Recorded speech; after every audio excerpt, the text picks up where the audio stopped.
Showtime. Paulie Malignaggi, how would you break down the Sharif Bogere-Abril fight? I think it's a good fight, you know, it's a good style matchup.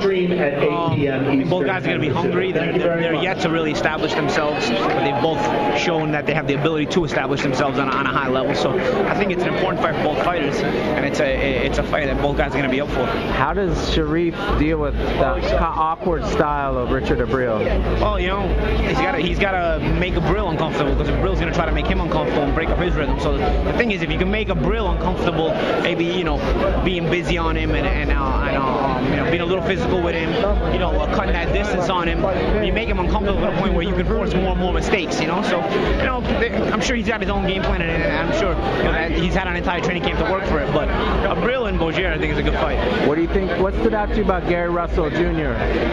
Russell's in this morning I had the fighter meetings, and Russell's actually an intelligent guy. You know, he speaks well, and he seems like he's got a good head on his shoulders. You know, in the ring, obviously he's got a tremendous speed, but I didn't realize, you know, he was that mature outside the ring. You know, I spoke to him in the fighter meetings, and he seemed very mature about the whole situation. You know what I mean? And where he wants to go, and his goals, and as far as his work ethic in the gym, I was very impressed with his personality. And they're talking about Saul Alvarez, Trout on the 20th, April 20th. How do you break down that fight?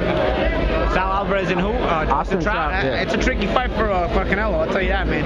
It's a very tricky fight, and it's not an easy one. It's definitely some, you know, a fight where they both got their work cut out for them. But that's the kind of fight you want to see as a fan, right? What do you think? Do you give Robert-Guerrero a shot against Floyd Mayweather? I think Robert-Guerrero is enjoying a good moment right now, you know, and if he can be properly prepared, he can't say motivated, because you definitely get motivated when you fight the best fighter in the world. But hey, what's up, Jack? How you feel, baby? Good. Good to see you, baby. Good to see you too, man. But you know, it's a situation where you know, I think Guerrero is a live underdog. You know, I don't think he's a 9-1 underdog like everybody, like the odds came out. I thought that was a little high, you know.